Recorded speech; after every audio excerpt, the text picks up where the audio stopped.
আমি যে গো প্রেমের কাঙাল বোঝাই বলো কারে, যারে বুকে জড়িয়ে ধরি সেই তো চবল মারে। আমি যে গো প্রেমের কাঙাল বোঝাই বলো কারে, যারে বুকে জড়িয়ে ধরি সেই তো চবল মারে। শূন্য বুকে ব্যথার পাহাড়, শূন্য বুকে ব্যথার পাহাড় আকাশ ঢেকে যায়। স্নেহ ভালোবাসা ছাড়া বাঁচি কি উপায়, স্নেহ ভালোবাসা ছাড়া বাঁচি কি উপায়। বিধিরে চারিদিকে এত মানুষ কেউ তো আমার নয়, কাকের বাসায় কোকিল আমি এই তো পরিচয়।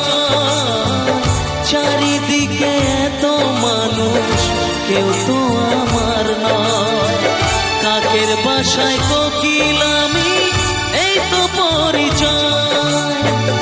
এমন কপাল। সো হ্যালো বন্ধুরা, আবার একটা আমার নিবিড়ে তোমাদের স্বাগতম। তো আজকে হচ্ছে 26 তারিখ, 26/2/2026। তো আজকে হচ্ছে তিনকালী মন্দিরে মায়ের বিজয়া। তো সেই মুহূর্তটা তোমাদের সামনে আমি তুলে ধরবো। তো চলো বন্ধুরা, আর বকবো না ভাট, তাহলে আজকের ভিডিওটা শুরু করা যাক। তো বন্ধুরা, তোমরা দেখতে পাচ্ছ বর্তমানে এখন আমি তিনকালী মন্দিরে আছি। তো তোমরা দেখতে পাচ্ছ তিনকালী মন্দিরে আগের দিকে কতটা ভিড়, কারণ আজকে হচ্ছে মায়ের বিজয়া।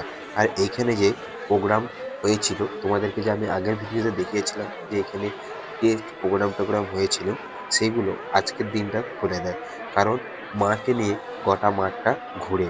তো তোমরা ভিডিও শুরু হওয়ার আগে নিশ্চয়ই দেখেছো, তো এরকম গোটা মাঠে মাকে নিয়ে ঘুরবে, এই জন্য মন্দিরের আগের দিকে মাঠটা পুরোটাই পরিষ্কার করে দিয়েছে। তো তোমরা দেখতে পাচ্ছ মায়ের বিজয়া। তো আজকে কত দর্শনার্থী ভিড় হয়েছে, আজকে মাকে শেষ দেখার মতো দেখবে, কারণ মা কৈলাসে চলে যাচ্ছে।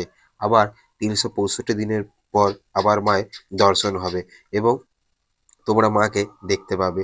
তো বর্তমানে এখন চলছে মায়ের কনকাঞ্জলি, এবং তোমরা বর্তমানে সেই ভিডিওটা আমার স্ক্রিনে দেখতে পাচ্ছ এবং তোমাদেরকে আমি জুম করে দেখাচ্ছি। তো চলো তোমাদেরকে আমি গোটা মেলাটা ঘুরে দেখাচ্ছি এবং তোমাদেরকে আমি বিজয়টাও দেখাবো কেমনভাবে বিজয়া হয়। সবই আছে, এমন কপাল সবই আছে, কিছুই আমার নয়।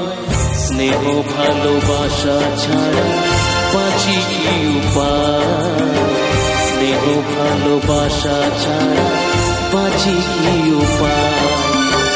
রেখো না গো এ আধারে লাগে অসহায়, রেখো না গো এ আধারে লাগে অসহায়। স্নেহ ভালোবাসা ছাড়া বাঁচি কি উপায়, স্নেহ ভালোবাসা ছাড়া বাঁচি কি উপায়। বিধিরে। তো দেখতে দেখতে আমি আনন্দময়ী কালী মন্দিরের কাছে চলে এলাম। তো বর্তমানে এইখানে প্রস্তুতি শুরু হয়ে গিয়েছে এবং তোমরা দেখতে পাচ্ছ আশেপাশে দোকানদার দাদা ভাইরা তারা সব গুছানো শুরু করে দিয়েছে, কারণ মায়ের বিদায় হয়ে যাওয়ার পর যে যার তার গন্তব্যস্থলে চলে যাবে এবং মেলাও শেষ হয়ে যাবে। আবার 1টি বছর পর মায়ের আবার মেলা হবে এবং আবার তিনকালী মন্দিরের মেলা হবে। এখানে 3টা মাকে নিয়েই একটি মেলা হয়, তিনকালী মন্দিরের মেলা। তোমরা সেটা সবাই জানো। এইটা হচ্ছে এখন মায়ের বিদায় বলা। তো তোমাদেরকে আমি ভিডিও শুরু হওয়ার আগেই বলেছিলাম যে মায়ের যখন বিদায় হয় এরকম গোটা মাঠে মাকে নিয়ে ঘুরে, এরকম আর যারা দর্শনার্থীরা আছে বা যারা মাকে বিজয়া দিবে তারা এরকম কাঁধে করে নিয়ে গোটা মাঠটা ঘুরে, এরকম মা কৈলাসে যাচ্ছে। আবার মায়ের 365 দিনে অপেক্ষা করতে হবে। মা তুমি নিজেও ভালো থেকো, সবাইকে ভালো রেখো, জগতের কল্যাণ করো। জয় মা কালী। তো চলো বন্ধুরা, আজকের ভিডিওটা আমি এখানে শেষ করছি। আবার কোনো নতুন ভিডিও তোমাদের সঙ্গে দেখা হচ্ছে, ততক্ষণ বাই। সবাই ভালো থেকো, সুস্থ থেকো। জয় মা তিনকালী মায়ের জয় বলে আজকের ভিডিওটা শেষ করছি। তো আবার কোনো নতুন ভিডিও নিয়ে তোমাদের সঙ্গে দেখা হচ্ছে, ততক্ষণ বাই। সবাই ভালো থেকো, সুস্থ থেকো, টাটা।